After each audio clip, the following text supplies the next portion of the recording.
자, 욥기. 여러분, 욥기만큼 재밌게, 즐겁게 읽는 책도 없죠. 근데 단 1장과 2장과 42장. 네, 나머지 3장부터 41장까지의 내용은 별로 중요한 게 아니죠. 네, 우리가 생각할 때 뭐예요? 네, 1장 욥이 잘 먹고 잘 살다가 갑자기 고난이 왔는데 잘 참아냈더니 무엇이 왔다? 42장에 갑절의 축복이 왔다.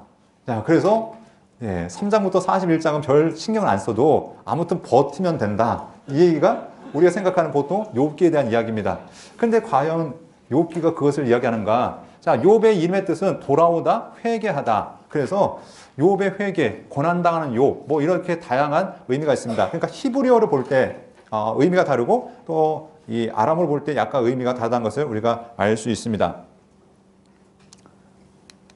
자, 기록자는 누구인가? 이 기록자에 대한 이야기는 뭐 정확하게 안 나와 있습니다. 앞에 누가 기록하니라, 누구의 아들 누가 기록하니라 나왔으면 우리가 고민할 필요가 없을 텐데 안 나와 있기 때문에 일단은 미상이라고 얘기하지만 전통 속에서 다양한 후보들이 있습니다. 첫 번째가 욥이 썼다. 욥이 자기의 고백을 이제 삶의 그 모든 고난의 과정을 다 거치고 난 다음에 자신이 직접 썼다라는 이야기도 있고 여기 보면 지혜로웠던 엘리후가 정리한 것이 아니냐 이렇게 이야기하기도 하고 이것이 성경을 정리했던 모세가 함께 율법서를 정리할 때 정리했다라는 이야기도 있습니다. 또한 솔로몬이 기록했고 이사야, 뭐 예레미야, 에스라 뭐 다양한 후보군들이 있지만 정확한 것은 알 수 없다. 그냥 미정으로 남아 있습니다. 그래서 또 어떤 의견들은 한 사람이 아니라 다양한 사람들이 모여서 같이 공동으로 편집한 것은 아니냐 이런 의견도 있습니다. 근데 중요한 것은 히브리 방언으로 기록되었고 아람어와도 깊은 관계가 있다는 것을 우리가 보게 됩니다. 배경을 보면은 이 욥기의 배경이 이제 족장 시대인 것을 보게 되죠. 시족 중심의 사회였고 그러니까 이 시대적인 배경이 언제인가 잠시에도 나오겠지만 아브라함과 거의 비슷한 시대 창세기에 쓰였던 그 시대 가운데 이 욥기의 상황도 있지 않을까라는 것을 이야기하고 있습니다. 우리가 생각하는 것들이 그 시대에 그만 아브라함 말고도 다른 사람들이 하나님을 믿었는가? 네, 믿는 사람들이 많이 있었죠.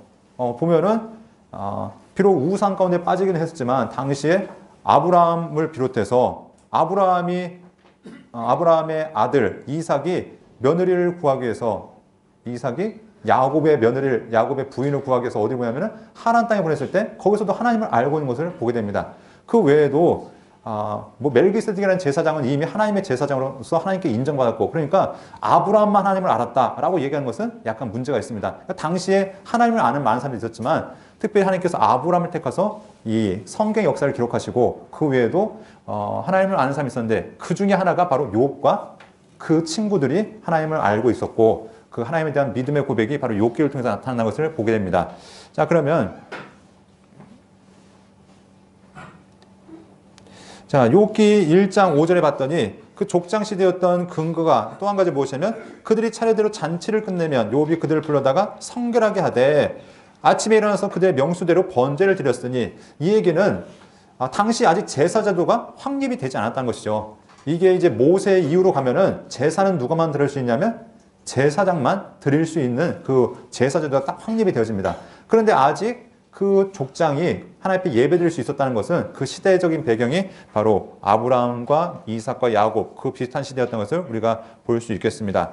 또 당시 사람들의 수명을 보았을 때도 이 욥이 140세를 살았다. 그 수명이 성경 시대를 거쳐가면은 급격히 줄어들기 시작하죠. 모세 이후부터 뭐 이제 여호수아는 한 110살, 그 후로는 더 뭐 다윗 같은 한 80, 70살인가요? 이렇게 수명이 급격하게 줄어들기 때문에 아마도 수명이 어느 정도 길었던 그 시대를 배경으로 할 거라고 이야기하고 있습니다. 자, 족장 시대의 사람들 평가하는 기준이 무엇이었냐면 바로 소유물이었습니다. 그래서 양이 7,000마리, 낙타가 3,000마리, 소가 500결이, 암나귀가 500마리, 또한 종도 많이 있었다. 그러면서 이 사람이 동방의 부자였다라는 이야기를 통해서 소유물로 그 사람을 평가하고 마지막 42장도 마찬가지죠. 갑절에 복이 있어서 양이 14,000, 낙타가 6,000, 소가 1,000결이, 암나귀가 1,000마리 이런 것들을 이야기하고 있습니다. 또한 캐시타라는 단위가 등장하는데 이 단위가 사용된 것이 창세기에서 사용되어졌습니다. 그러니까 아마도 창세기 그 시대 가운데 이것이 등장한 것으로 보여지고 있습니다. 자, 기록 연대가 언제일 것인가? 자, 저자가 확정이 되어지지 않았기 때문에 기록 연대에 대한 이야기도 다양합니다. 첫 번째는 족장 시대에 욥이나 엘리후에서 기록됐을 것이다 라는 이야기도 있고요. 출애굽 시대 모세에서 기록됐을 것이다 라는 얘기도 있고, 솔로몬 시대 솔로몬에서 기록됐을 것이다 라고 얘기했는데, 지금 가장 그래서 사람들에게 인정받고 있는 한 가지 이야기는 무엇이냐, 바벨론 포로기 또는 그 포로 후기 시대에 이 욥기가 완성되었을 것이다. 왜냐하면 우리가 이제 계속해서 보는 내용 가운데 이런 내용 있죠. 우리가 성경을 크게 두 가지 역사적인 성경의 관점이 있다. 한 가지는 신명기 사관이라는 율법을 중심으로 하는, 하나님 앞에 순종하면 복이 있고 불순종하면 하나님께서 그들 징계하신다는 신명기 사관과 더불어서 또 한 가지 사관이 무엇이 있었죠? 역대기 사관. 무엇이 중심이면 다윗의 언약을 중심으로 하나님의 위로와 회복을 강조하는 역대기 사관이라는 것이 있었습니다. 그런데 이 욥기는 신명기 사관을 어느 정도 계속 반박합니다. 아니다. 왜냐하면 신명기 사관대로 얘기하면 잘못하면 하나님께 벌 받고 잘하면 복 받는데, 욥이 지금 전제가 무엇입니까? 성경에서 하나님께서 욥을 의인으로 인정하셨습니다. 근데 현실적인 욥의 삶이 무엇이 왔냐면 고통과 재앙이 딱 찾아왔다는 것이죠. 그럼 사람들은 뭐라고 평가할까요? 야, 지금 너의 삶 가운데 고통과 재앙이 왔어. 네가 지금 고난받고 있어. 그 원인은 죄를 지었기 때문에. 신명기 사관에서는 충분히 가능한 얘기죠. 결과로 보니까 원인은 무엇이다? 죄다. 그러니까 너는 죄인이고 하나님 앞에 회개해야 된다. 이것들이 친구들의 끊임없는 이야기였죠. 그런데 이 욥기는 그게 아니라는 겁니다. 그러니까 신명기 사관을 벗어나야 되겠죠. 그러니까 이 신명기 사관이 아닌 역대기 사관이 완성되었던 그 포로기나 포로 후기 때 이것이 완성되었을 것이다 라고 이렇게 많은 사람들이 이야기하는 것입니다. 그래서 이 포로 후기 시대에 있었던 예언서였던 스가랴와 말라기의 이야기가 이 사상들이 비슷하게 펼쳐진다라고 보여주고 있습니다. 이사야 40장과 55장도 마찬가지죠. 무엇에 대한 얘기입니까? 하나님의 회복에 대한 이야기, 이런 이야기가 있었는데 역시 욥기도 그런 비슷한 선상에 서 있다는 것을 이야기합니다. 자, 기록 목적입니다. 자, 기록 목적 한번 우리 읽어보도록 하겠습니다. 첫 번째, 자, 고난받는 의인의 삶. 이것은 이 욥기는 그렇기 때문에 구약 성경에서 참 중요한 위치에 있습니다. 왜냐하면 이 구약과 신약의 연결점이 무엇이 되어지냐면 역대기 사관, 특별히 역대기를 비롯해서 그 포로 후기의 문서들, 그리고 욥기라는 책이 그 신약과의 아주 중요한 다리 역할을 하고 있습니다. 왜냐하면 신약 시대에 가면은 그들이 하나님을 열심히 섬깁니다. 그들이 복음을 위해서 열심히 나가는데 그들의 삶에 정말로 신명기 사관처럼 잘했더니 하나님께서 이 땅에 많은 풍성한 복을 함께 하셨습니까? 예. 예수님의 사도들, 또 예수님의 제자들을 보면은 도리어 고난받는 삶이 그들에게 이어지는 걸 보게 되죠. 예수님께서 하신 말씀이 무엇이냐면 누구든지 나를 따라오려거든 자기를 부인하고 자기 십자가를 지고 나를 쫓을 것이니라, 이렇게 말씀하십니다. 그러니까 예수님을 따르는 삶은 고난의 삶이다. 아니 그러면 신명기대로 얘기하면 고난받은 것은 죄악된 삶인데 이게 어떻게 연결될 수가 있습니까? 그런데 이 욥기에서 그걸 해결하고 있다는 것이죠. 아니다. 의인도 고난받을 수 있다. 왜냐하면 우리가 생각한 것보다 더 큰 하나님의 계획과 뜻이 있다는 것을 얘기합니다. 그것이 바로 두 번째죠. 모든 것 위에 계신 하나님의 주권과 섭리. 여기에 이제 욥기를 읽다 보면은 자, 고난의 원인 알 수 있을까요? 모를까요? 네, 하나님은 아시죠. 하나님이 고난을 주셨으니까 하나님은 알고 있어요. 근데 욥은 알아요, 몰라요? 몰라요. 왜냐면 하나님 설명을 안 했어요. 하나님께서 욥한테 욥아 내가 너한테 왜 고난 준지 아니? 하나님께서 설명 안 하세요. 그냥 하나님께서 야, 너 내가 지은 세상이 왜 이렇게 돌아가는지 아니? 저 동물이 왜 저렇게 행동하는지 아니? 전혀 고난과는 상관없는 것 같은 그런 질문을 막 해대십니다. 그러니까 이 얘기가 무슨 얘기냐면은 고난받는 거, 고난의 이유, 우리는 알 수 없을 수도 있다. 이게 뭐냐면 이 땅에 모든 벌어진 것, 우리의 하나님께서 이해를 구하지 않으시죠. 우리의 동의를 구하지 않으십니다. 하나님께서 어느 날 아무개 목사야, 오늘 내가 너를 교통사고로 데려갈 건데 허락해 주겠니? 하나님 혹시 물어보시고 사고 내시나요? 절대 안 그러시죠. 네, 혹시라도 그런 응성이 들릴 수도 있지만 하나님께서 우리의 동의를 절대 구하지 않으십니다. 하나님은 하나님의 역사를 그냥 이끌어 가시고 우리는 그 가운데서 하나님의 뜻에 굴복하며 순종을 살아가는 것이죠. 그렇다고 우리는 그냥 무조건 끌려가는가? 아니라는 것이죠. 그 안에도 하나님과 동행함이 있는데 일단 욥기는 무엇을 얘기하는가? 하나님의 주권을 이야기하고 있습니다. 그리고 하나님의 계획과 섭리를 또한 말씀하고 있다는 것이죠. 자, 또한 세 번째 함께 보도록 하겠습니다.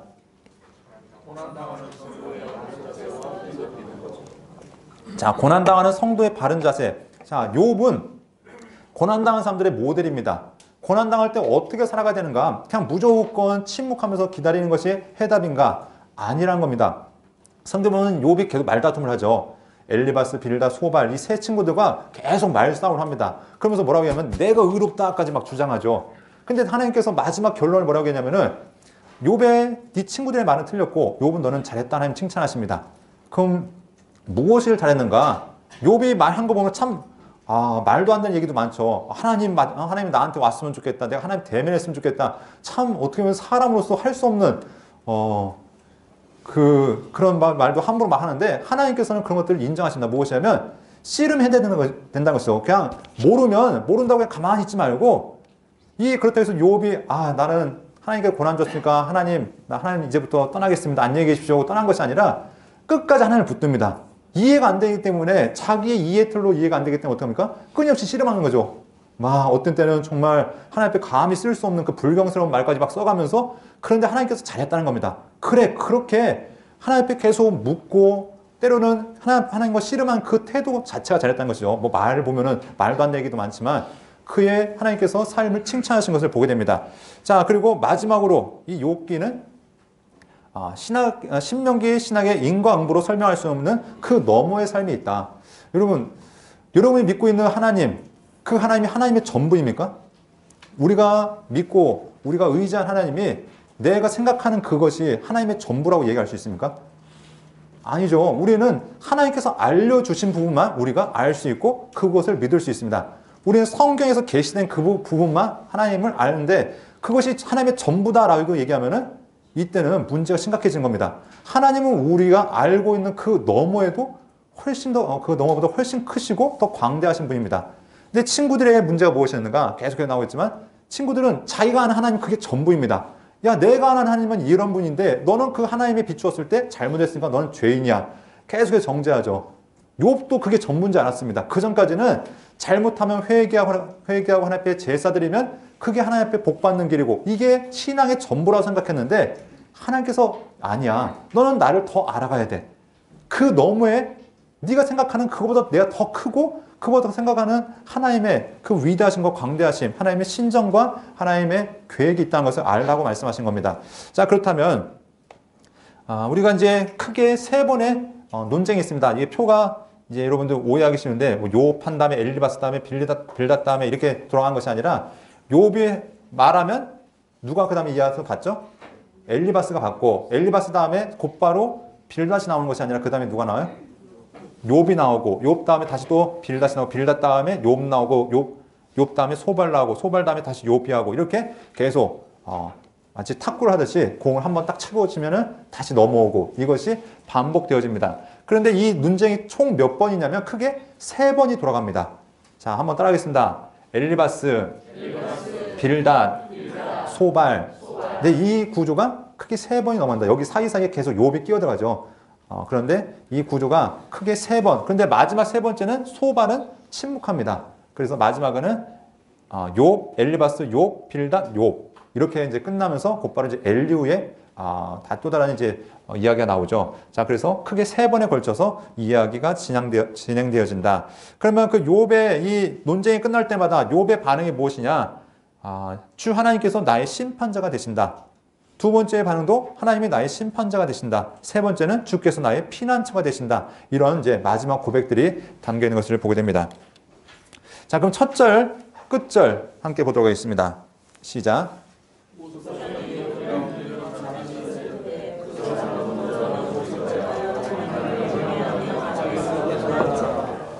마지막 절요? 자, 이렇게 첫 절과 끝절만 나오면 얼마나 좋습니까? 우리의 인생이 이렇게 복된 삶이 되었으면 얼마나 좋겠습니까? 그런데 인생이 그렇지 않다는 것이죠. 산을 올라가다 보면 무조건 오르막만 있는 것이 아니라 오르막, 내리막, 막 구불구불 온갖 그 길을 거쳐서 정상에 올라가듯이 우리의 인생에도 그런 과정이 있는데 그 과정이 바로 욥에게는 고통, 고난이라는 과정이었습니다. 자, 1장과 2장. 네. 재밌습니다. 또 특별히 욥의 대단한 믿음의 고백이 있죠. 주시니도 여호와시오 거두이시도 여호와시니 여호와 이름이 찬송을 받으시자 하면서 그런 고백도 하고 참 보면 믿음의 모범으로서 욥이 참 대단한 것을 보게 됩니다. 그런데 문제는 어디서부터 발생하면 3장부터 시작합니다.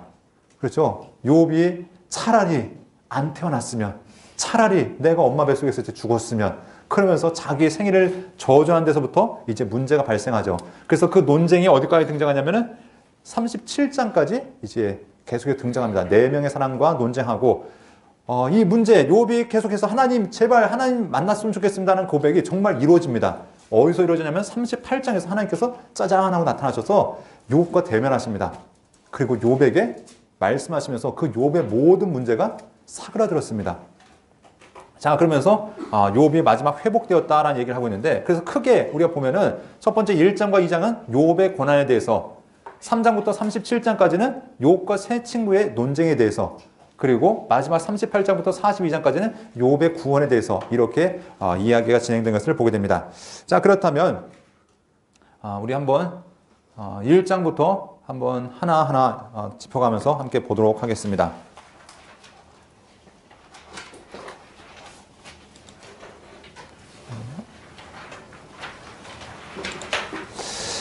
자, 1장. 1장, 2장은 제가 이야기하지 않아도 여러분, 저보다 더 잘 이야기하실 수 있는 분들이 아주 대부분이실 겁니다. 자, 하나님께서 이 욥을 인정하신 모습이 나오는데, 아까 읽었던 말씀 있죠. 우스 땅에 욥이라 이름하는 사람, 불리는 사람이 있는데, 그 사람은 온전하고 정직하여 하나님을 경외하며 악에서 떠난 자라. 누가 인정하신 거죠? 네, 하나님께서 인정하시는 사람이었습니다. 그래서 하나님께서 이렇게 인정하시는데, 어느 날 사탄이 천상의 회의에 참여합니다. 네, 여기서부터 이제 문제가 발생합니다. 이 부분은 우리가 알 수 있는 부분인가요? 없는 부분인가요? 혹시 천상의 회의에 갔다 오신 분 계신가요? 혹시 살짝 보고 오신 분? 자, 욥기는 우리가 장르가 무슨 장르냐면 역사서가 아니죠. 뭐냐면 지혜서입니다. 그러니까 지혜라는 말 자체가 우리의 성경에서 지혜가 무엇이냐, 우리가 공부해서 얻을 수 있는 것이 지혜가 아니라 하나님을 경외할 때 얻을 수 있는 것이 지혜라고 얘기하고 있습니다. 그러니까 성경에서 말하는 지혜는 인간의 차원이 아니라 하나님께서 주시는 것을 이야기하고 있는데, 자, 여기에는 이 천상에서 천사와 이 또한 사단과 하나님이 있는 그 장면은 사람이 직접 가서 보고 오서 하나님의 나라에서 그런 일이 있었구나가 아니라 하나님이 계시해 주셨기 때문에 이런 일이 있었어 하면서 하나님 말씀하셨기 때문에 우리가 알아갈 수 있는 부분입니다. 그러면 여기서 또 논쟁이 발생하죠. 어떻게 악한 사탄이 하나님 앞에 있을 수 있는가? 네, 이게 설명이 됩니까? 안 됩니까? 자, 여기 욥기를 읽으면서 설명이 안 되는 것은 따르겠습니다. 하나님의 신정. 자, 무슨 우리가 그래서 또 다른 말로 불가지론, 알 수 없는 것을 우리가 모든 것을 다 알 수 없다. 이것을 인정하며 나가야 됩니다. 그러니까 친구들은 문제가 무엇이냐면 우리는 다 알 수 있어. 여기서부터 친구의 문제가 발생하죠. 그런데 우리가 전제된 것은 무엇이냐면 우리가 모든 것을 다 알 수 없어. 우리는 사람이고 단 하나님께서 알려주신 그 한도 안에서 우리가 깨달아갈 수 있어. 이것들을 먼저 생각하셔야 된다는 겁니다. 자, 아무튼 천상에서 회의가 벌어졌습니다. 그런데 이 사단이 시비를 거는 거죠. 이 사단이라는 존재가 원래 하나님과 사람 사이를 이간질시키는 존재인데 무엇을 얘기하냐면 욥이 어찌 까닭 없이 하나님을 경외하리까? 무슨 의미가 까닭이라는 얘기가 왜 이유 없이 하나님을 경외하겠습니까? 이유가 있다는 겁니다. 하나님을 섬기는 이유가 있는데 사단이 생각하는 그 이유는 무엇이냐면 자녀들, 재물, 건강, 이게 이유라고 생각한 것이었죠. 그런데 하나님은 그건 이유가 안 돼. 그랬더니 그럼 이제 거기서부터 이제 문제가 발생합니다. 그럼 하나님, 제가 한번 가져가 볼까요? 그게 정말 까닭이 되는지 안 되는지, 이유가 되는지 안 되는지 한번 해볼까요? 그러면서 자, 하나님의 그 보호하심, 하나님의 손을 잠시 거둬주십시오라고 요청한 것을 보게 됩니다. 자, 그랬더니 사탄한테 허락하죠. 그럼 한번 그 몸에만 손을 대지 말고 한번 마음대로 해봐라. 그랬더니 정말로 그 모든 것이 한 번에 싹 날아갔습니다. 그가 수고하고 애써 거두었던 이제 쌓았던 모든 것들, 어떻게 보면은 하나님을 경외함으로 얻었던 그 모든 복들이 하나님의 손길 한 번에, 사단이 하긴 했지만 역시 하나님의 허락하심이 있었기 때문에 이 모든 것들이 다 날아버렸습니다. 자, 그런데 사단이 기대한 것은 무엇이냐면 하나님을 저주하고 하나님을 원망하는 것인 것 같았는데 그의 고백, 우리 유명한 고백이죠. 21절 말씀 한번 보도록 하겠습니다. 시작.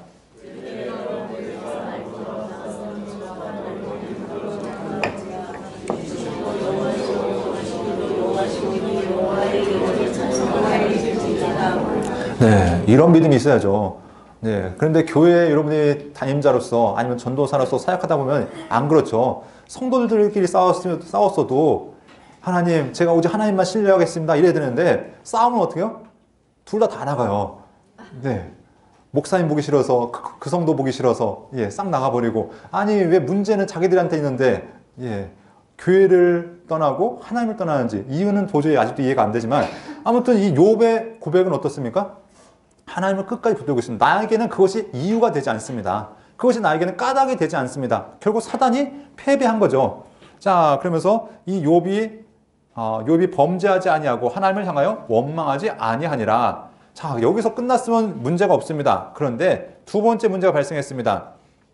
무엇이냐면 사단이 다시 하나님 앞에 선 거죠. 그때 하나님이 자랑하는 겁니다. 봤지? 욥은 그 재물이 이유가 되지 않아. 자녀들도 이유가 되지 않아. 그는 나한테 신실한 자고 하나님 앞에 바로 서 있는 자야. 그랬더니 이 사단이 무슨 얘기합니까? 사람이 가죽으로 가죽을 바꿉니다. 그게 뭐냐면 자기 몸에 이상이 생기면 결국 하나님을 원망할 겁니다. 그때 하나님 또 어떻게 하십니까? 그래, 한번 생명에는 손대지 말고 한번 다 걷어가 봐라. 진짜 이 욥은 어떻게 보면 모든 것을 다 잃은 겁니다. 근데 여기서 분명히 기억해야 되는 것은 생명은 누가 잡고 있습니까? 하나님이 잡고 있습니다. 아무리 사단이 그 주변의 모든 것들은 다 공격한다 할지라도 생명은 하나님께서 지금 강하게 잡고 있는데, 자, 그랬더니 욥의 처도 어떡합니까? 불평불만이 많은 거죠. 네가 하나님 잘 믿는다고 하는데 왜 우리 집안에 이런 꼴이 생겼냐는 거죠.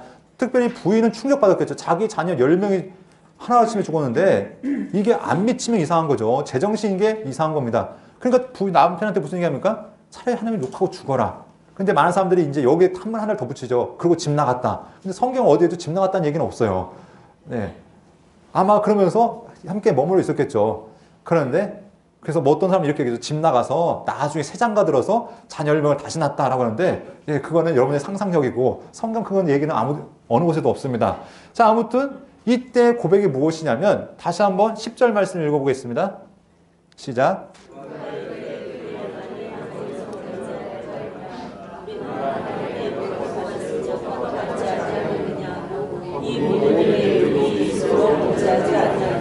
네, 우리가 하나님께 복도 받았은즉 화도 받지 않겠느냐 하고 욥이 입술로 범죄하지 않았다. 네, 역시 하나님께서 인정하실 만한 의인입니다.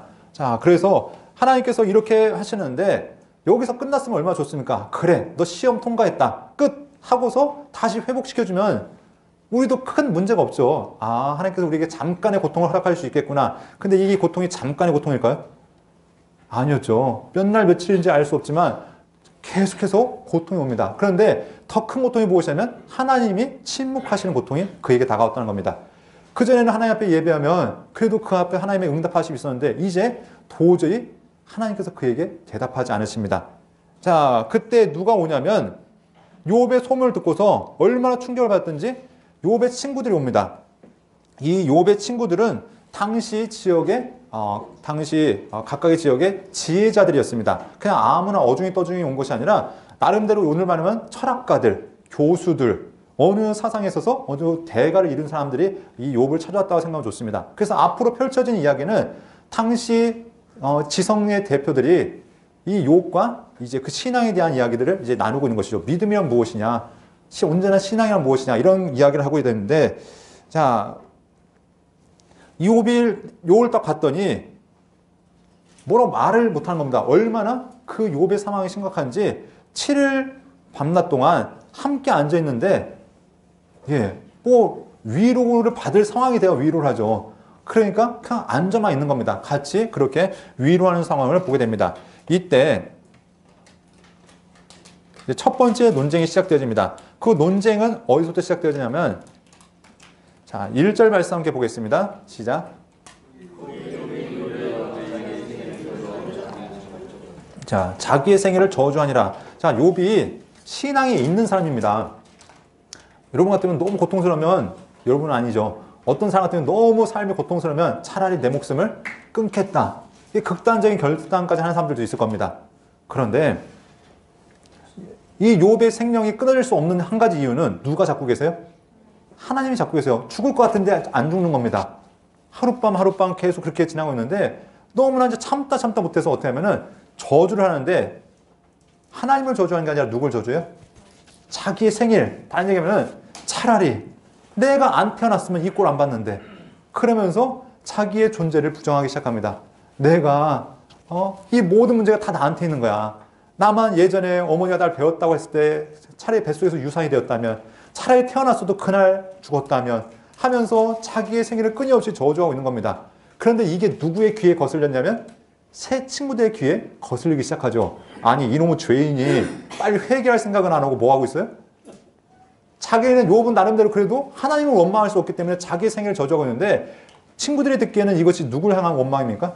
하나님을 향한 원망이죠. 야, 하나님께 너를 보내셨는데 네 자체를 부정하는 것은 결국 하나님을 부인하는 거 아니냐 하면서 이때부터 이 욥에 대한 반박이 시작되어집니다. 그래서 여기 보면은 계속해서 자기 부정을 얘기하죠. 무덤을 찾아 얻으면 심히 기뻐하고 즐거워하나니 나는 음식 앞에서 탄식이 나며 내가 앓는 소리는 물이 쏟아지는 소리 같구나 하면서 나에게는 평온도 없고 안일도 없고 휴식도 없고 다만 불안만이 있다 하면서 차라리 내가 죽었으면 해서 계속 이렇게 탄식하고 있는 모습들을 보게 됩니다.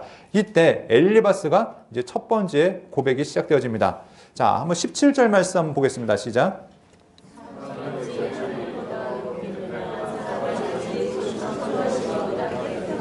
자, 이제 친구들이, 세 명의 친구들이 돌아가면서 욥을 공격하기 시작합니다. 그런데 이 욥이라는, 이 엘리바스라는 사람은 이제 당시의 당대의 지혜자였죠. 특별히 무엇을 통해서 지혜를 얻었냐면, 당시 경험을 통해서 지혜를 얻었던 사람입니다. 그러면서 이야기하는 것이 무엇이냐면, 사람이 어찌 하나님보다 의롭겠냐? 그 얘기는, 야, 너는 사람이고 하나님은 의로우신 분이야.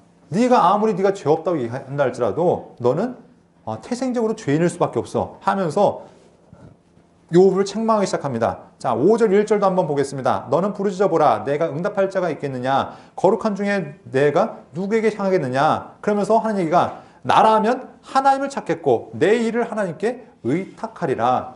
자, 우리가 분명히 기억해야 될 것은 새 친구들이 온 이유가 무엇일까요? 위로하기 위해서 왔습니다. 그런데 그 위로가 바뀌어서 이제 무엇이 되냐면 공격이 되어지죠. 여러분, 혹시 이 중에 나는 모태신앙이 아니라 중간에 예수를 믿었는데 예수 믿는 사람들과 말싸움에서 져서 믿으셨다. 혹시 있으십니까? 내가 그때 그 사람 만났는데 내가 말싸움에 밀려서 내가 어쩔 수 없이 예수를 믿게 됐다. 그런 분 계십니까? 여러분, 지금 이 욥에게 필요한 것은 어떻게 보면은 한번 안아주고 같이 눈물 흘려주는 게 최대 위로일 수 있을 겁니다. 그런데 나름대로 위로하는 방법이죠. 이 친구들은 나름대로 바른 방법을 제시하고 네가 회개해서 하나님께 돌아와라 라는 방법일지 모르지만 욥의 문제는 그게 아니잖아요. 그러니까 문제를 잘못 짚었기 때문에 해결 방안도 잘못되어진 걸 보게 됩니다. 그런데 그러면 이 앞으로 나오는 모든 대화가 다 문제가 있는 것인가? 아니죠. 이것이 우리가 신명기 사관에 갇혀있는 자들, 그러니까 다시 말해서 신명기 사관은 성경의 전부가 아닙니다. 하나님께서 말씀하신 다양한 것 가운데 한 가지 강조점인데, 많은 사람들이 이게 성경의 전부다라고 착각하는 그 자들에게 그게 아니란 거죠. 하나님은 이거보다 더 크신 분이라는 것을 알려주기 위해서 누구의 대화를 사용하시냐면 욥과 친구들의 대화를 사용하신다는 겁니다.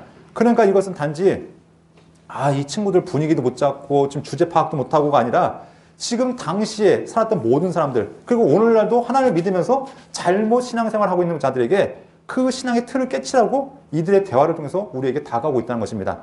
그래서 이 친구들의 대화를 우리가 주의 있게 봐야 되는 것은, 혹시 내가 이렇게 믿고 있지는 않은가? 그런데 욥이라고 지금 뚜렷한 해결책은 있습니까? 없습니까? 욥도 뚜렷한 해결책이 없습니다. 언제까지? 하나님께서 그에게 임재하시기 전까지는 뚜렷함이 없는데, 그런데 계속해서 대화를 거치면서 욥의 생각의 틀이 계속해서 깨져 나갑니다. 내가 생각했던 이것이 친구들의 생각과 같았는데 직접 몸으로 고난을 당하다 보니까 그게 전부가 아니란 것을 하나하나 알게 되는 거죠. 그러면서 하나님께서 이 욥에게 이 고난이라는 과정을 통해서 하나님을 더 크게 알아갈 수 있는 그런 과정을 우리에게 보여주신 것을 알 수 있습니다. 자, 그래서 이 엘리바스는 무슨 얘기를 하냐면, 나라면 하나님을 찾겠고 내 일을 하나님께 의탁하리라. 하나님은 헤아릴 수 없이 큰 일을 행하시며 기이한 일을 셀 수 없이 행하시나니, 비를 땅에 내리시며 물을 밭에 보내시며 낮은 자를 높이 드시고 애국한 자를 일으키사 구원에 이르게 하시느니라. 이게 엘리바스가 경험한 하나님일까요? 들어서 알고 있는 하나님일까요? 네, 자기가 공부해서 아는 하나님이지 직접 경험한 하나님은 아닙니다. 그런데 자기가 알고 있는 그 지식 안에서 어떻게 해요? 강을 하는 겁니다. 하나님이 이런 분이야. 하나님 이런 분이니까 너 그 하나님 믿어야지. 그런데 욥은 뭐예요? 나도 그 하나님은 알아. 그런데 그 하나님이 지금 나한테는 적용이 안 돼. 그랬더니 계속해서 이제 친구들과 논쟁이 발생하는 겁니다. 자, 한번 계속해 보겠습니다. 자, 아까 얘기했던 것이 신명기 상황에서 핵심적인 내용이 무엇이냐면 시문대로 거둔다는 것이죠. 성경은 끊임없이 우리에게 그것을 이야기하고 있습니다. 이게 무시되어진 것이 아니라 성경의 기본적인 이야기입니다. 그래서 갈라디아서도 이렇게 말씀하죠. 하나님은 만으로 여김을 받지 아니하시나니 사람이 무엇으로 심든지 그대로 거두리라. 갈라디아서 바울 사도도 그렇게 얘기하고 있습니다. 그러니까 성경의 기본적인 사상은 무엇이냐? 심은대로 거둔다. 근데 이게 전부냐?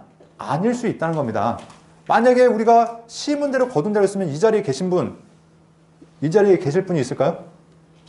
아니죠. 심은 대로 거둔 거 위에 우리에게는 은혜라는 법칙이 적용하고 있죠. 그렇기 때문에 하나님의 은혜로 인하여 우리가 하루하루를 살아가고 있습니다. 자, 그런데 일단은 그들에게 있어서 지금 세상을 판단하는 기준, 하나님을 판단하는 기준은 무엇이냐? 인과 응보. 이것이 하나님의 판단 기준이라는 것입니다. 자, 그래서 이 세 친구가 다 형태는 약간씩 다르지만 기본적인 틀은 인과 응보라는 틀을 가지고 지금 욥과 함께 논쟁을 하고 있습니다.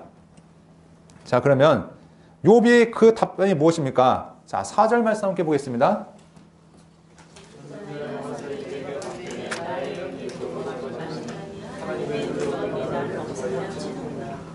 자, 하나님께서 나를 지금 공격하신다. 하나님께서 나에게 지금 이 재앙을 허락하셨다. 지금 이렇게 얘기하는 겁니다. 그 얘기는 무슨 얘기냐면은 나는 그래도 하나님 앞에 바르게 살았다. 그런데 우리가 기억해야 될 것은 우리가 계속 중간 정도 읽어가면은 욥은 악한 사람인가 보다. 우리가 착각하기 쉬워요. 그런데 전제가 무엇이었죠? 성경의 제일 처음 전제가 욥은 하나님께서 인정하신 의인이었다. 네. 그래서 우리가 그걸 전제로 해놓고서 계속 나갑니다.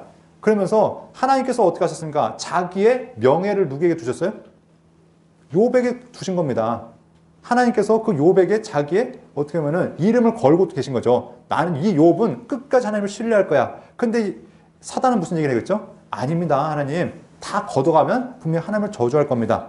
하나님께서는 나약한 인간에게 자기의 명예, 자기의 자존심을 걸고 계시는데 그렇기 때문에 욥은 어떻게 돼요?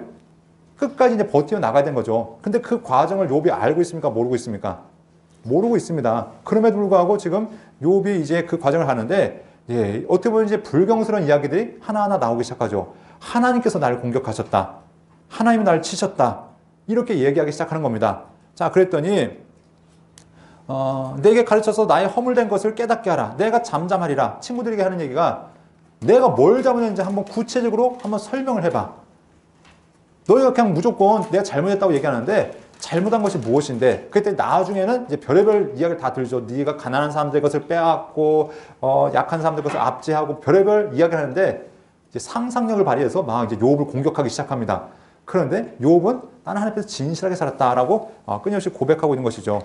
자, 그러면서 너희는 고아를 집으며 너희 친구를 팔아넘긴다. 쉽게 얘기하면 너희가 나를 위로하러 왔는데 너희가 지금 나를 위로하긴커녕 나를 지금 팔아넘기고 있다라면서 지금 욥이 친구들을 지금 자기의 불만을 이야기하고 있는 것이죠. 그러면서 너희는 돌이켜 행악자가 되지 말라. 아직도 나의 의가 건재하니 돌아오라 하면서 그들에게 이야기합니다. 자, 7장 20절까지 한번 보겠습니다. 시작.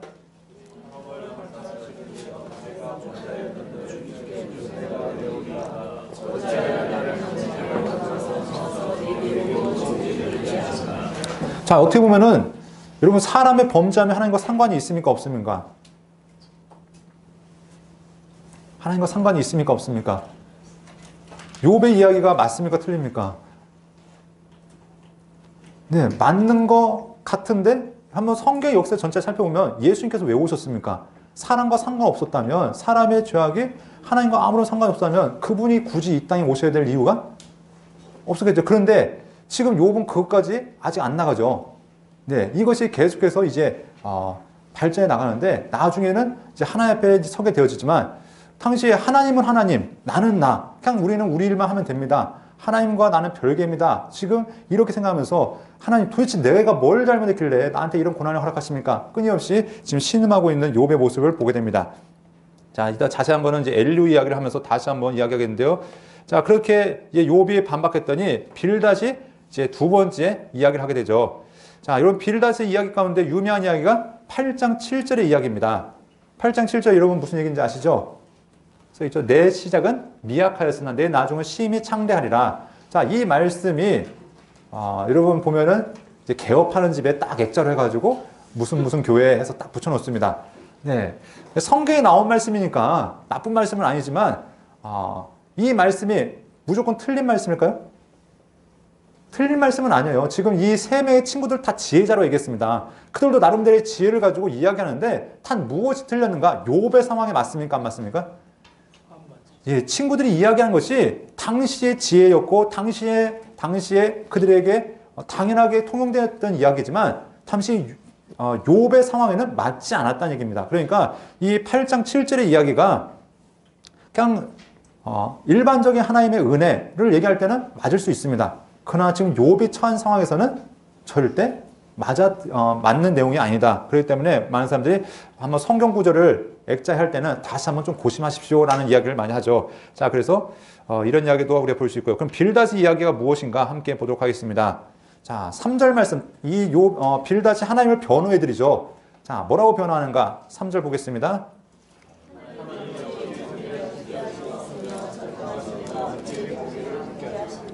자, 하나님이 어찌 정의를 굳게 하시겠으며 전능하신 이가 어찌 공의를 굳게 하시는가? 이 얘기는 욥의 삶을 보고 있는 거죠. 다시 말해서 지금 욥이 복 받으면 그게 하나님의 공의가 실현된 거고 벌 받으면 하나님의 그 공의 가운데 심판이 선언됐다는 것을 이야기하는 것입니다. 그러니까 지금 이 빌닷이라는 사람도 무엇을 보는 거죠? 이 땅에서의 고통은 죄의 결과이고 잘됨은 하나님의 은혜의 결과이다. 복의 결과이다. 이 역시 지금 생각이 인과응보라는 세상에 생각에 딱 갖춰져 있다는 것입니다. 그러면서 내 자녀들이 주께 죄를 지었으므로 주께서 그들을 그 죄에 버려두셨나니 이제 추정을 하는 거죠. 네 아들들이 왜 죽은 줄 알아? 죄 졌으니까 죽은 거야. 네, 참 위로가 되죠. 네. 그러면서 내가 만약 하나님을 찾으며 전능하신 이에게 간구하고 또 청결하고 정직하면 반드시 너를 돌보시고 내 의로운 처소를 편하게 하실 것이라. 그러면서 방법도 제시합니다. 야, 하나님 찾아봐. 하나님 찾으면 하나님께 용서해 주실 거야. 욥이 모를까요? 안 찾아봤을까요? 해도 안 되는데 부르짖어도 응답이 없는데 그런데 이 정답이라고 제시하고 있는 것이 욥의 가슴을 끊임없이 후벼파고 있는 것을 보게 됩니다. 그러면서 내 시작은 미약하였으나 내 나중은 심히 창대할 거다. 지금 내가 고통의 현장 가운데 있지만 하나님께 돌이키기만 하면 너는 다시 회복될 거야. 이런 이야기를 하고 있다는 겁니다. 그랬더니 욥이 하나님 앞에 이제 욥이 빌닷에게 하는 이야기가 내가 하나님께 아뢰할 것이다. 그러면서 이제 시선이 누굴 향하냐면 이 땅에서 자기 안의 문제에만 집중했던 욥이 차라리 내가 죽었으면 좋겠다 하다가 대화들을 통해서 이제 계속 그 시선이 어디로 가냐면 하늘로 향하기 시작하죠. 자, 그러면서 뭐라고 얘기하는가? 가령 내가 의로울지라도 내 입이 나를 정죄하리니 가령 내가 온전할지라도 나를 정죄하시리라 하면서 나는 온전하다만 나를 돌아보지 아니하시고 내 생명을 천히 여기시는구나. 욥이 자신 있는 게 뭐냐면 하나님 나는 하나님 앞에 온전하게 살았습니다 라고 하나님 앞에 자신 있게 이야기할 수 있습니다. 그러면서 32절에 이렇게 합니다. 하나님은 나처럼 사람이 아니신즉 내가 그에게 대답할 수 없으며 함께 들어가 재판을 할 수도 없고 우리 사이에 손을 얹을 판결자도 없거나. 이 얘기는 하나님 한번 뵀으면 좋겠습니다. 하나님은 알고 계시잖아요. 내가 왜 이런 상황이 있는지 아무리 나도 모르고 저 친구들도 이유는 모르지만 하나님은 알고 계시는데 하나님의 판결 가운데 내가 있었으면 좋겠습니다 라고 이렇게 이야기하는 욥을 보게 됩니다. 그러면서 까닭을 알려달라고 이제 다시 한번 요청하게 되죠. 그래서 2절 말씀, 내가 하나님께 아뢰오리니 나를 정죄하지 마옵시고 무슨 까닭으로 나와 더불어 변론하신지 내게 알게 하옵소서. 지금 욥이 구하는 게 무엇이죠? 아까 우리 하나님과 사단의 대화 속에서 이런 얘기했어요. 욥이 까닭 없이 하나님을 섬기겠습니까? 이유 없이 하나님을 섬기겠습니까? 그러면서 그 이유를 뭐라고 얘기했었죠? 그것은 바로 재물이고 자녀고 그가 가진 건강이었습니다. 그것만 다 뺏어가면 분명히 하나님 버릴 겁니다. 그런데 사단의 그 기대와 계획이 다 깨졌죠. 근데 욥은 지금 신음하고 있는 겁니다. 하나님, 이 이유가 무엇입니까? 그 까닭이 무엇입니까? 그것 좀 알려주십시오. 그러니까 우리도 고난당할 때 이걸 구하죠. 하나님, 내가 왜 고통당합니까? 왜 내가 이 고난의 현장 가운데 있습니까? 제발 그 이유 좀 알려주십시오. 왜냐하면 이유만 알면 참아낼 것 같은데 이유만 알면은 뭔가 버틸 수 있을 것 같은데 이유를 모르니까. 그래서 우리는 어떻게 합니까? 일단 회개부터 해보죠. 하나님, 내가 잘못한 것들, 이것들을 다 용서해 주십시오. 근데 그래도 문제가 해결 안 돼요. 그러면 이제 아무튼 고난과 정말 고심의 순간을 거쳐가면서 계속 하나님을 부르짖는 거죠. 그래도 답이 나옵니까? 안 나옵니까? 예, 지금 안 나오고 있는 현장을 여러분 보고 계십니다. 자, 계속해서. 그랬더니 이제 마지막에 소발이라는 친구가 나옵니다. 자, 소발 한번 보겠습니다. 시작.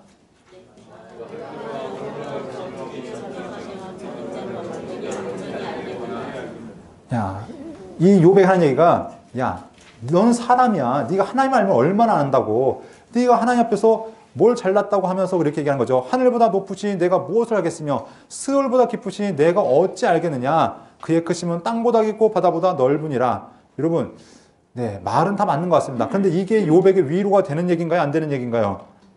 네, 그러면서 하나님은 험한 사람을 아시나니 악한 일은 상관하지 아니하시는 자나 다 보시느니라. 결론은 너는 죄인이야. 역시 정죄가 되어집니다.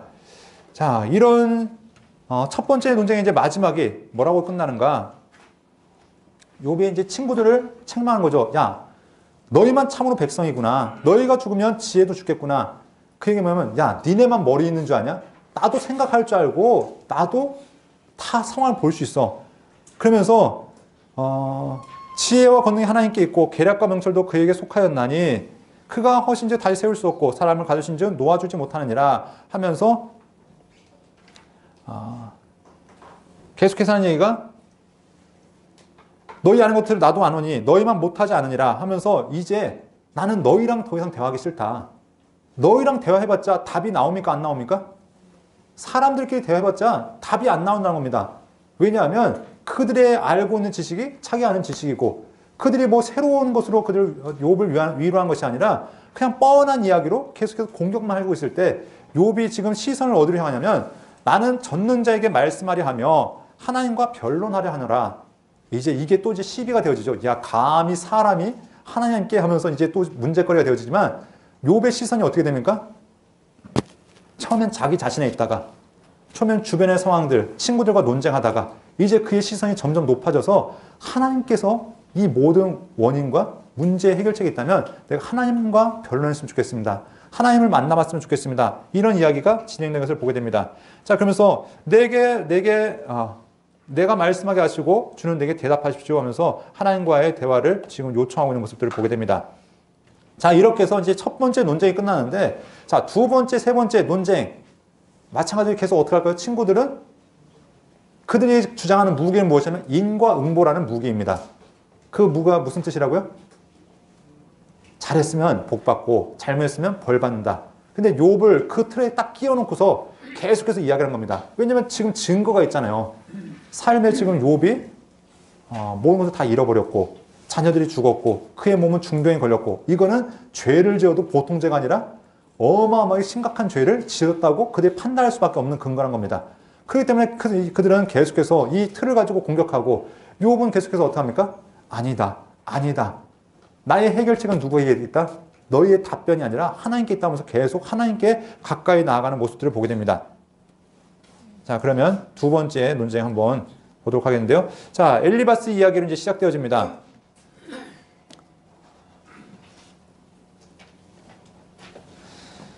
자, 엘리바스의 이야기 참 9절 말씀 한번 보겠습니다. 시작.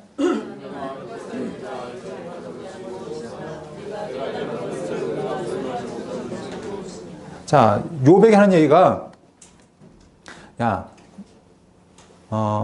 너만 아는 게 아니다. 우리도 안다 하면서 너만 특별한 것이 아니다 라고 지금 욥에게 지금 반박하고 있는 것들을 보게 됩니다. 자, 그러면서 우리 가운데는 연장자도 있고 흰자도 있고 연로한 자도 있다. 그러니까 이 엘리바스의 지금 논쟁의 근거는 무엇이냐면 철저하게 경험을 근거로 하고 있습니다.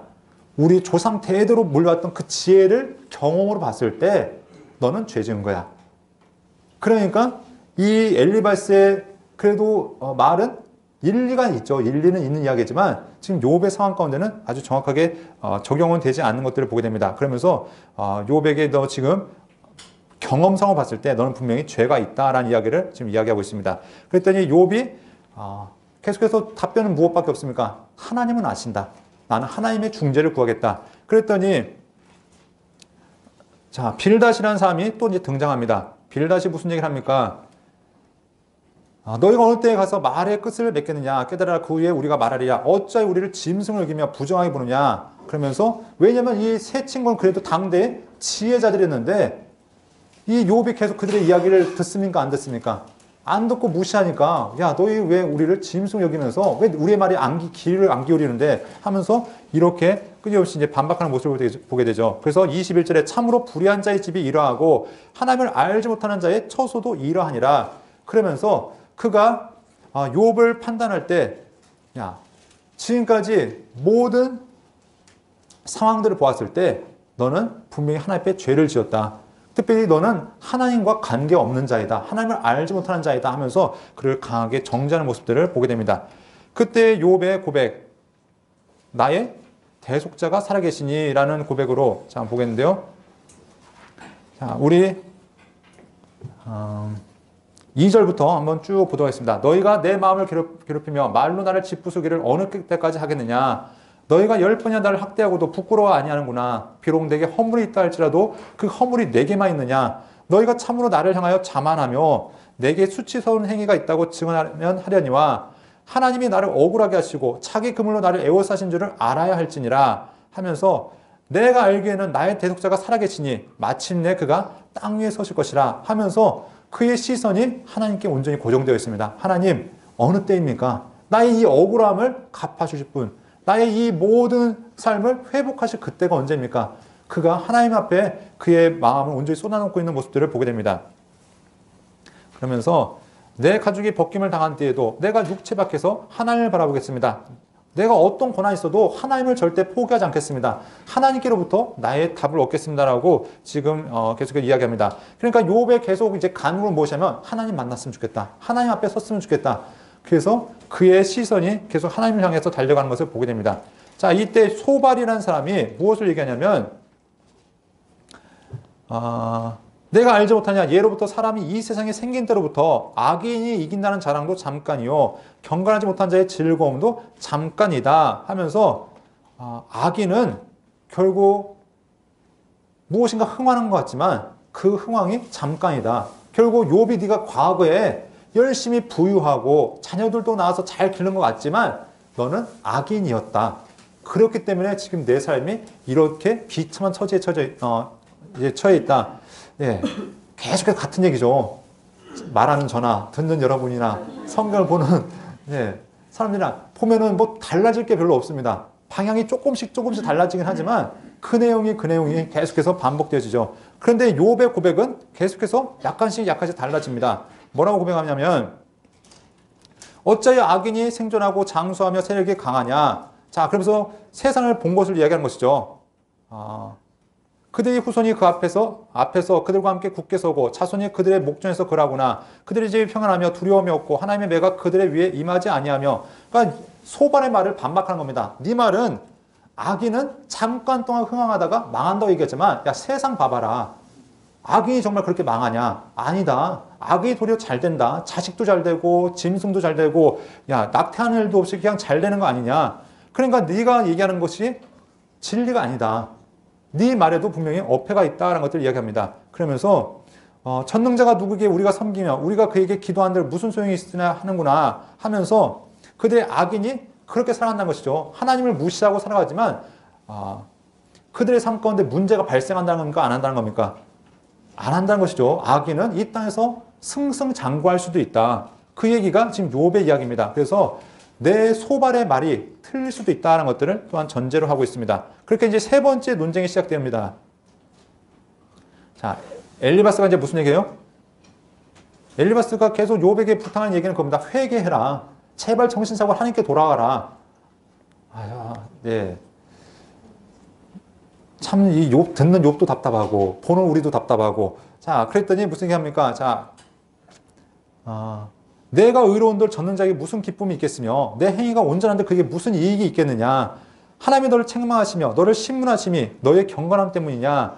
내 악이 크지 아니하냐. 내 죄악이 끝이 없느니라 하면서 이제 아주 좋은 방법을 제시하면 너 죄인이지만 하나님 앞에 돌아가 봐. 하나님 용서해 줄 거야. 하나님과 화목하고 평안하면 하나님 다시 너희를 회복해 줄 거야. 욥이 안 해봤을까요? 정말로 해볼 수 있는 거 다 해봤지만 답이 없는데, 그래서 지금 신음하고 있는데 그에게 답이라고 이야기하는데 그것이 욥의 지금 속을 박박 긁어놓고 있습니다. 그러면서 내가 만일 전능자에게 돌아가면 내가 지음을 받을 것이며 또 내 장막에서 불의를 멀게 하리라. 여러분, 이런 상황이 아니면 이 엘리바스의 말은 다 맞는 얘기입니까? 안 맞는 얘기입니까?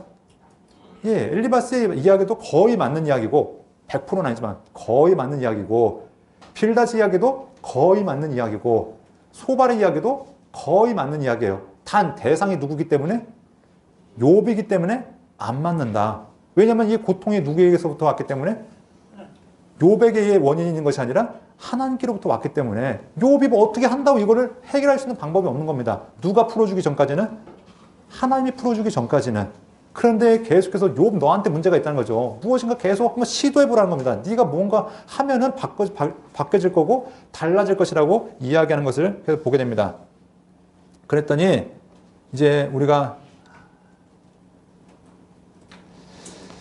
욥이 이런 이야기를 합니다. 여러분, 욥기에서 가장 유명한 구절 중에 또 하나죠. 한번 보도록 하겠습니다. 6절부터 일단 8절까지 보시고요. 시작.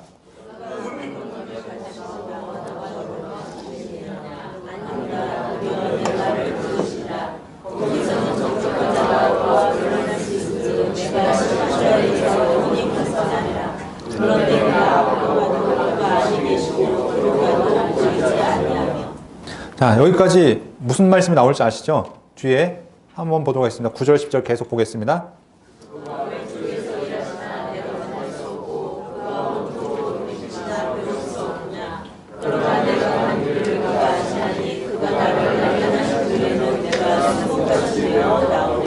자, 지금 욥의 이야기 보시면 제발 하나님 좀 만나봤으면 좋겠다.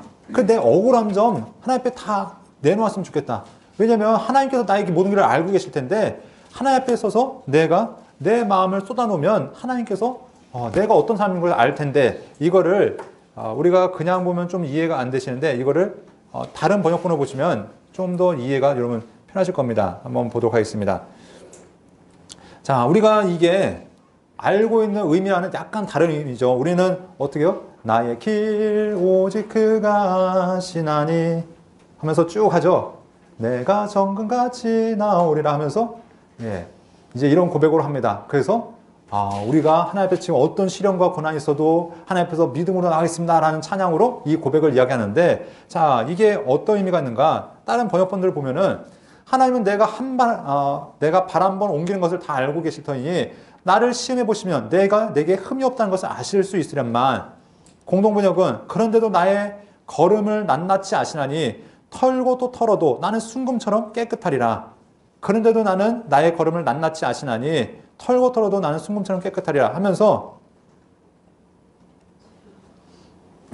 보면은 각각 성경들마다 의미는 약간 다르지만, 이제 번역은 약간 다르지만 무슨 얘기입니까? 나는 깨끗합니다. 하나님, 나는 죄 없습니다. 하나님, 나는 지금 하나님 앞에 의롭게 사는 거 하나님 아시지 않습니까? 이런 의미란 겁니다. 그러니까 내가 하나님 앞에 정금같이 살아가겠습니다 라는 의미가 아니라 나는 그렇게 살아왔습니다. 나는 깨끗하고 하나님 앞에 흠이 없는 존재입니다. 그러니까 의미가 많이 달라지겠죠. 그러니까 지금 욥이 어떻게 하면 계속 하나님 앞에 자기의 삶을 토로하고 있는 겁니다. 하나님, 제발 나 좀 봐주십시오. 하나님, 왜 침묵하십니까? 제발 내가 보면은 내가 하나님 앞에 어떻게 살아왔는지 아실 텐데, 내가 깨끗한 거 하나님 아실 텐데, 그러면서 지금 요청하는 이 욥의 고백을 보게 됩니다. 그랬더니 이제 이 빌닷이 얘기하는 거죠. 또 이제 말꼬리를 잡은 겁니다. 뭐라고 얘기했습니까? 욥이? 하나님, 나 의로운데요. 나 깨끗한데요. 그랬더니, 야, 하나님 앞에서 사람이 어찌 의롭다 하며 여자에서 남자가 어찌 깨끗하다 하냐. 이제 딱 하나 꼬리를 잡은 겁니다. 자, 그러면서 이 욥을 이제 비난하기 시작합니다. 그랬더니 욥이 무슨 얘기를 합니까? 내가 참 힘이 없는 자를 참 잘도 도와주는구나. 기력이 없는 팔을 참 잘도 구원하여 주었구나 하면서 쭉 이야기하면서 내가 죽기 전에는 하나님 앞에서 내 의로움을 버리지 않겠다라고 이제 고백하는 이 마지막 고백이 나타납니다. 자, 그러면서 이제 소발은 침묵하죠. 왜냐면 더 이상 할 얘기 없으니까. 예, 왜냐면 말해봤자 똑같은 얘기가 계속 나오니까 이제 더 이상 말하지 않고 침묵합니다. 그럼 욥의 이제 최종 변론이 나옵니다.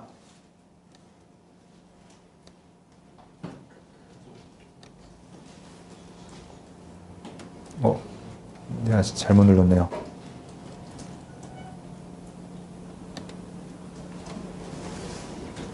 자, 욥의 마지막 고백이 죄송합니다.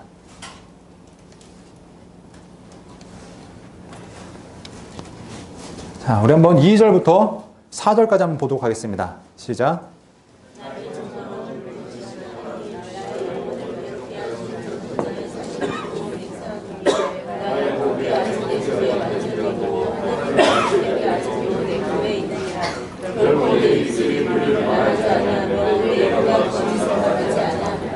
자, 하나님 앞에서 맹세하노니 나는 결코 하나님 앞에 불의하게 살지 않았습니다. 나는 하나님 앞에서 완전히 살았습니다 하면서 내가 죽기 전에는 나의 온전함을 버리지 않겠습니다 라고 이렇게 고백하는 모습을 보게 됩니다. 그러면서 이제 계속해서 자기의 고백을 이야기하고 있죠. 그러면서 지혜와 명철로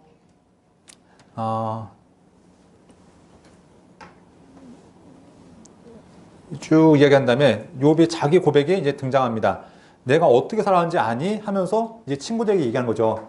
너희가 얘기한 것처럼 내가 막 사람들에게 악행을 행하고 막 죄를 짓고 그렇게 살았다고 얘기하는데 나는 이렇게 살았다 하면서 29장에서 얘기합니다. 나는 지난 세월과 같이 하나님이 보호하시던 때가 다시 오기를 원하노라 하면서 내가 가난한 자들을 어떻게 돌봐줬고 고아와 과부를 어떻게 돌봐줬고 이런 얘기를 쭉 하면서 나는 하나님 앞에서 진실하게 살았다. 그리고 그때 사람들이 나를 맞이하고 나를 존경하고 했던 그때, 그러면서 자기의 삶을 고백하고 있는 겁니다. 자, 이렇게 이야기하면서 이제 30절에서 그러나 사람이 넘어질 때 어찌 손을 펴지 아니하며 재앙을 당할 때 어찌 도움을 부르지 아니하리까? 고생의 날을 보낸 자를 위하여 내가 울지 아니했는가? 빈곤한 자를 위하여 내 마음이 근심하지 않는가? 하면서 자기가 그렇게 살아왔다는 겁니다. 내가 하나님 앞에서 그렇게 진실하고 다른 사람을 배려하며 살았는데 지금 내 삶 가운데는 내가 복을 바랐는데 화가 왔고 광명을 기다렸더니 흑암이 왔다는 겁니다. 이유는 알 수 없지만 아무튼 내 삶 가운데 이런 문제를 이야기하면서 그 이유가 무엇인가? 하나님께서 나를 돌아보지 않기 때문이라고 이야기하고 있습니다. 그래서 내 수금은 통곡이 되었고 내 피는 애곡이 되었다라고 얘기합니다. 자, 그래서 지금 강력하게 요청합니다. 하나님, 제발 나 좀 만나 주십시오.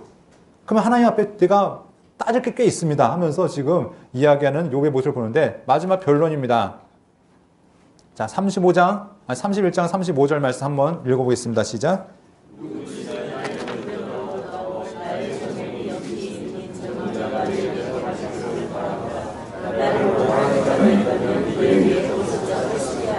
자, 욥은 이제 무슨 얘기냐면은 내가 과거에 뭐뭐 했더라면 만일 내가 언제 무엇을 하였는가 이런 표현을 많이 하죠. 그래서 내가 과거에 잘못된 길을 가지 않았고 간음을 하지 않았고 종의 권리를 빼앗지 않았고 과부와 고아에 대한 의무를 저버리지 않았고 하면서 자기가 하나님 앞에서 결백하다라는 것을 끊임없이 이야기합니다. 그러면서 이제 여러분 읽은 것처럼 누구든지 나의 변명을 들여다오 나의 서명이 여기 있으니 전자가 내게 대답하시길 바라노라. 나를 고방한 자가 있다면 그에게 고소장을 쓰게 하라. 이제 욥의 마지막 이야기의 초점이 누구에게 딱 이제 박혀 있습니까? 친구들은 이미 이제 대화의 상대가 안 되죠. 오직 하나님, 제발 좀 답변해 주십시오. 왜 그렇습니까? 무엇입니까? 지금 아직도 욥에게는 무엇이 문제입니까? 왜 고통당합니까? 왜 내가 이렇게 힘듭니까? 지금 철저하게 욥의 문제는 고통의 원인, 고통의 문제, 이것을 어떻게 해결해야 되는지가 그에게 지금 가장 중요한 질문입니다.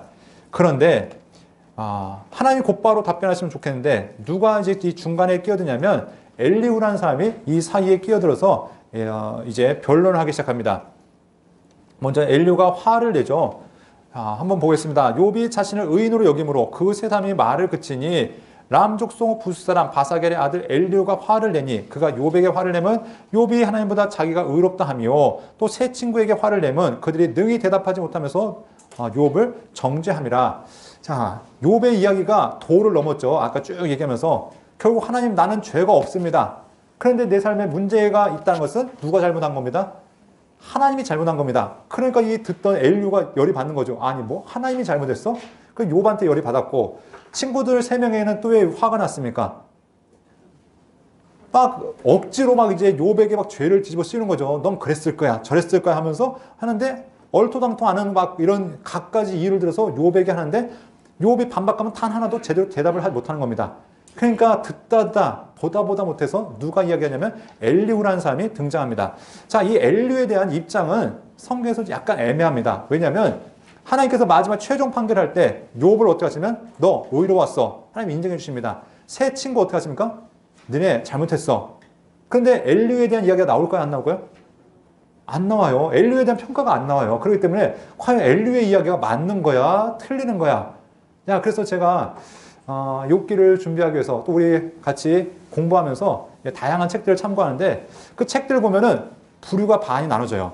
엘리후를 좋은 사람 아니면은 엘리후를 그래도 좀 온전하지 못한 사람. 그래서 반반씩 이렇게 나눈 학자들마다도 다 입장이 약간 다릅니다. 그래서 이 엘리후의 입장이 하나님의 입장과 똑같다라고 보는 사람이 있고 아니다. 친구들의 입장에서 한 단계 더 발전한 사상이고 결국은 틀린 얘기다라는 얘기를 하는데 어쨌거나 이 엘리후의 중요성이 무엇이냐면 엘리후의 이야기가 끝나고 누가 등장하시냐면 하나님께서 등장하십니다. 그러니까 하나님께서 오심을 예비했던 어떻게 보면 중간 단계에서 중요한 이야기라고 우리가 볼 수 있는 것이죠. 자, 그래서 이 엘리후의 이야기도 근본적으로 무엇이냐면 인과 응보를 바탕으로 하고 있습니다. 그런데 친구들과 같이 무조건 억지로 막 강압적으로 얘기하는 것이 아니라 그 논리와 근거를 가지고 좀 더 우리가 이해할 수 있는 타당한 이유를 설명하고 있죠. 자, 그러면서 욥에게 3절부터 계속해서 보도록 하겠습니다. 3절 말씀, 4절 말씀, 11절 말씀 보겠습니다.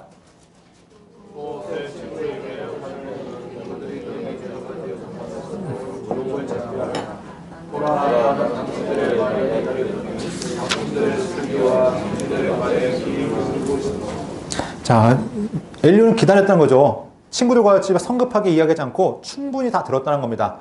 욥의 이야기도 다 들었고 친구들의 이야기도 다 듣고서 이제 내가 당신들의 이야기를 듣고서 이제 문제에 대해서 대답을 해드리겠다고 얘기합니다. 그러면서 이제 이렇게 변론의 이야기가 등장하는데 자, 엘리후의 이야기는 친구들의 이야기에서 한 단계 발전합니다. 무슨 얘기냐면은 지금까지 친구들은 고난은 무엇의 결과이다? 죄의 결과이다. 불순종의 결과이고 하나님 앞에 범죄함의 결과이다. 이렇게 이야기했습니다. 근데 엘리후는 무슨 얘기냐면은 고난은 뜻이 있을 수도 있다. 고난은 무조건 죄의 결과가 아닐 수도 있다. 하나님께서 우리에게 하나님의 뜻을 깨닫기 위한 도구로 하나님께서 고난을 허락하실 수도 있다라고 한 단계 더 발전한 거죠. 그렇기 때문에 이 엘리후의 말들은 친구들의 말과 같지 않은 것을 보게 됩니다. 그들의 말에서 잘못된 부분들을 수정하고 한 단계 더 발전해서 나가는데 그래서 이 고난에 대한 해석이 바로 이제 포로기에 있어서 그들에게 중요한 메시지가 되었다는 것이죠. 포로에서 돌아왔던 이들, 지금 그들이 이제 새로운 터전에서 새로운 삶을 살아가는 그들에게 하나님의 약속을 붙들고 왔지만 여전히 고통이 끊이지 않습니다. 그들에게 야 우리의 고통이 무엇이냐? 조상들의 죄 때문인가? 아니면 우리의 죄 때문인가? 왜 우리가 아직 이렇게 힘들게 살아야 되는가? 그때 조상의 죄 때문도 아니고 너의 죄 때문도 아니고 이 고난 가운데 하나님의 계획과 하나님의 뜻이 있을 수 있다는 것을 다시 한번 이야기하고 있다는 것이죠. 그래서 이 엘리후의 이야기가 나오는데요. 자, 그러면서 이제 이 욥의 이야기에 대해서 반박하기 시작합니다. 그들은 실로 내가 말하는 데서 듣는 데서 말하였고 나는 그대의 말소리를 들었느니라. 그러니까 나는 당신의 이야기를 분명히 듣고서 내가 당신의 이야기에서 이제 답변을 하는 겁니다. 하면서 이야기하기를 나는 깨끗하여 악인이 아니며 순전하고 불의도 없거늘 참으로 하나님이 나에게서 잘못을 찾으시며 나를 자기의 원수로 여기사 내 발에 착고를 지으시며 나의 모든 길을 감시하신다 하였느니라. 욥 당시 그렇게 얘기하셨죠. 네. 그러니까 뭐 말할 수 있습니까? 없습니까? 없죠. 한 얘기니까. 그러면서 이제 답변이 무엇이냐면 내가 당신에게 답변하겠는데 그대 이 말이 그대가 의롭지 못하니 하나님은 사람보다 크심입니다. 실로 하나님이 사람에게 이 모든 일을 재차 행하심은 그대의 영혼을 구덩이에서 끌어내서 생명의 빛을 그들에게 비추려 하심입니다. 그러니까 요 엘리후의 이야기가 무엇입니까? 당신의 고난을 주신 이유는 더 좋은 방법을, 더 좋은 길을 허락하시기 위해서 하나님께서 고난을 허락하신 겁니다. 그러니까 아까 그 친구들의 이야기랑 같습니까? 다릅니까? 다르죠. 그들은 무조건 정죄만 했죠. 당신은 죄졌으니까 빨리 회개하고 나와라 했는데 이 엘리후는 하나님께서 분명히 당신에게 더 좋은 길을 허락하기 위해서 그렇게 하셨는데 당신은 말로 하나님 앞에서 대적했습니다. 이런 얘기를 하고 있다는 겁니다. 자, 그리고 34장에 보면 29절, 30절 한번 읽어보도록 하겠습니다. 시작.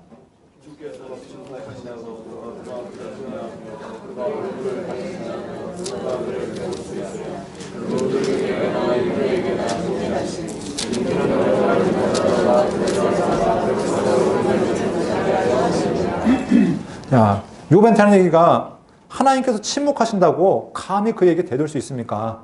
욥이 계속 무슨 얘기했죠? 하나님 왜 침묵하십니까? 하나님 왜 말씀하지 않으십니까? 하면서 하나님 좀 만나봤으면 좋겠습니다. 하나님 좀 대면했으면 좋겠습니다. 끊임없이 얘기했지만 하나님을 뵐 수 있는 사람이 어디 있습니까? 그러면서 누가 그를 배울 수 있으랴? 그 민족에게나 인류에게나 동일하시니 이는 경건하지 못한 자가 권세를 잡아 백성을 올가매지 못하게 하려 하심이니이다. 그러면서 하나님을 뵐 수 있는 사람이 없다라고 단정하는데 이것이 맞는 것 같았지만 나중에 어떻게 합니까? 하나님께서 친히 찾아오셨죠. 그러니까 이 엘리의 말이 때로는 어느 정도 일리가 있지만 전부가 아닌 것도 우리가 깨닫게 되어집니다. 자, 그러면서 헛된 것은 결코 하나님이 듣지 않으신다라는 이제 주제로 또 얘기하는데요. 그대가 범죄한들 하나님께 무슨 영향이 있겠으며 그대의 악행에 가득한들 하나님께 무슨 상관이 있겠으며 이거 아까 어디서 들어보셨죠? 친구들이 아까 했던 얘기 중에 야, 네가 어떻게 사는지 하고 하나님과 무슨 상관이 있는가? 그런데 성경은 우리의 삶이 하나님과 밀접한 관계가 있다는 것을 이야기합니다. 우리의 목소리를 들으시고 하나님이 행하시고 우리의 삶의 행동 때문에 하나님께서 영광도 받으시고 하나님께서 가슴 아파하기도 하시는 것. 이것이 성경 역사 속에서 계속해서 드러났던 부분이죠. 그래서 이 엘리의 말은 일리가 있지만 욥에게는 아직 완벽하게 적용되는 이야기도 아니다. 그러면서 그대가 의로운데 하나님께 무엇을 드리겠으며 그가 그대의 손에서 무엇을 받으시겠느냐. 그런데 우리가 분명히 기억해야 할 것은 욥기 1장에서 욥의 의로움이 하나님께서 무엇이 되었습니까? 하나님의 자랑이 되었죠. 사탄에게 야 봐봐 내가 사랑하는 욥 봐봐. 그러면서 그 욥에게 자기의 명예를 거셨잖아요. 그러니까 이 엘리의 이야기는 어느 정도 맞지만 완전히 맞는 것은 아니다라는 것들을 또한 우리가 볼 수 있다는 겁니다. 그러면서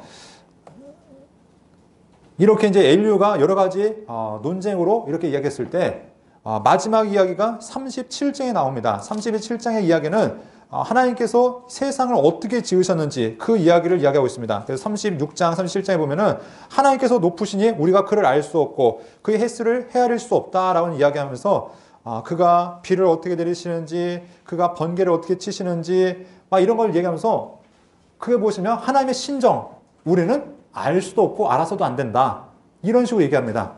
그런데 곧바로 거기에 이어서 폭풍우가 치면서 폭풍우 가운데 누가 임재하시냐면 하나님의 임재하심이 나타납니다. 자, 38장으로 한번 가보면요. 자, 1절부터 3절까지 한번 보도록 하겠습니다. 시작.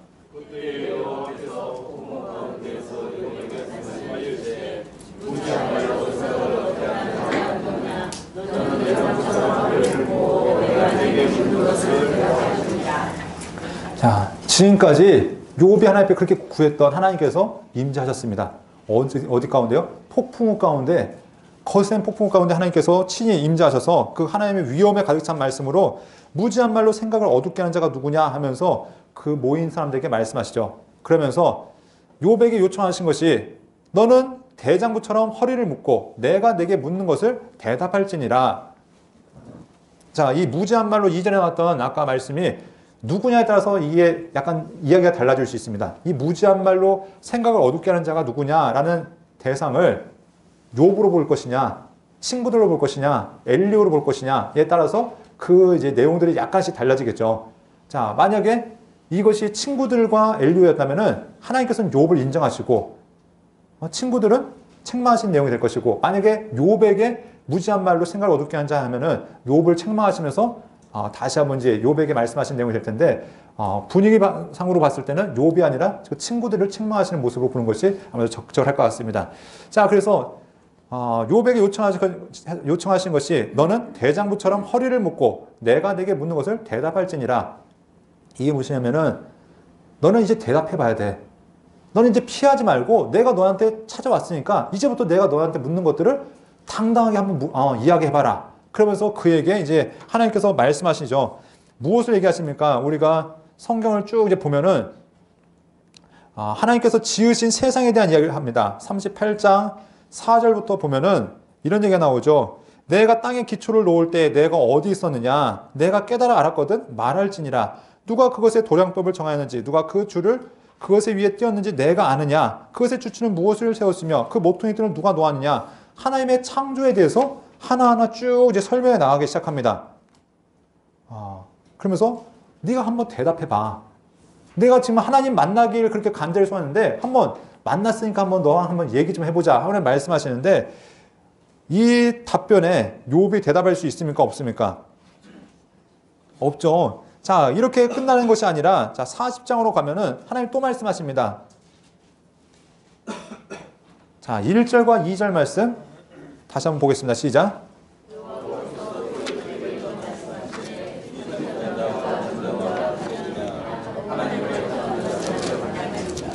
자, 하나님께서 또다시 말씀하신 것이 무엇입니까? 자, 한 번 또 한번 얘기해봐. 너 저기에는 베헤못에 대해서 아니? 너 리워에단에 대해서 아니? 하면서 하나님께서 세상을 어떻게 지으셨는지를 처음 얘기했다면 세상에서 하나님께서 지으신 생물을 어떻게 움직이시는지 그것들을 이야기하고 있습니다. 그랬더니 욥이 얘기를 합니까? 못합니까? 무슨 얘기냐면은 지금 자기가 알고 있던 하나님, 그 하나님에 대한 생각이 하나하나 깨지고 있습니다. 내가 알고 있던 하나님이 쉽게 말하면 10이 내가 1, 2, 3, 4, 5, 6, 7, 8, 9, 10 중에서 한 5가지가 내가 알고 있던 하나님이었다면 하나님의 계신 나타나심으로 말씀하신 하나님에 대한 이야기가 100가지, 1000가지, 10,000가지가 되는 거죠. 그러니까 무슨 얘기냐면은 내가 하나님을 다 안다고 그분 앞에서 내 고통에 대해서 끊임없이 이야기했는데 내가 아는 하나님은 쉽게 말하면 발톱의 때만큼도 안 되고 있는 겁니다. 하나님의 창조 역사를 이야기하면서 하나님께서 지으신 세상을 어떻게 운영하는지를 얘기했을 때 그가 자기가 알고 있던 그 지식이 자기가 알고 있던 하나님에 대한 그 이야기가 얼마나 작은 부분인지 그러면서 그가 어떻게 하면은 하나님 제가 마치 다 아는 것처럼 착각했었네요. 마치 고난 받으면 고난의 이유에 대해서 아는 것이 당연하다고 생각했고 이것이 깨달아 아는 것이 내 문제를 해결한다고 생각했는데 그게 아니었군요. 이것은 다시 말해서 이 욥기 전체에서 이야기하는 부분이 무엇이냐면 하나님은 어떤 분이신가? 하나님은 우리의 생각보다 크시고 하나님의 계획과 하나님의 방법으로 세상을 통치하시는 하나님의 심정이 있다. 우리는 사람이기 때문에 하나님의 모든 것을 다 알 수 없다는 것이 이 욥기에서 끊임없이 강조하고 있는 부분이라는 겁니다. 근데 세 친구들 엘리오는 어떻게 했습니까? 자기가 하나님을 안다는 거죠. 나는 하나님 이만큼 알아. 그러니까 내가 아는 하나님 너한테 알려줄 테니까 그 하나님 믿고서 다시 돌이키라는 겁니다. 그런데 그들이 아는 하나님이 욥에게 해결책이 되었습니까? 안 되었습니까? 안 되었다는 것이죠. 근데 하나님을 직접 대면했을 때 그 모든 문제가 다 한 번에 허물어집니다. 하나님은 여기 여전히 고통의 원인에 대해서는 말씀하지 않으십니다. 욥아, 네가 이래서 고통받은 거야 라는 말씀을 하지 않으셨지만 그 모든 이야기를 들은 다음에 하나님은 무엇이든지 할 수 있군요. 하나님은 하나님이시기 때문에 나에 대한 모든 주도권도 하나님 손에 있고 혹시 하나님께 날 죽이신다 할지라도 내가 하나님 앞에 할 말은 아무것도 없습니다. 근데 내가 마치 무엇인가 된 것처럼 하나님 앞에 이렇게 교만했군요. 그러면서 하나님 앞에 회개하는 욥의 모습을 우리가 볼 수 있다는 겁니다. 그랬더니 욥이 이제 답변한 것이죠. 4절과 5절 보소서 나는 비천하오니 무엇이라 주께 대답하리이까 손으로 내 입을 가릴 뿐이 이렇소이다. 내가 한번 말하였음즉 다시는 더 대답하지 아니하겠나이다. 하나님께서 그래서 그 말씀하셨죠. 한번 대답해봐 했더니 욥이 대답할 게 있습니까 없습니까? 하나님의 그 임재 하나님의 위엄을 딱 경험한 다음에 하나님 제가 교만했습니다. 제가 하나님 앞에 더 이상 드릴 말씀이 없습니다. 그러면서 하나님께 두 번째 말씀하신 겁니다. 아까 얘기했던 이제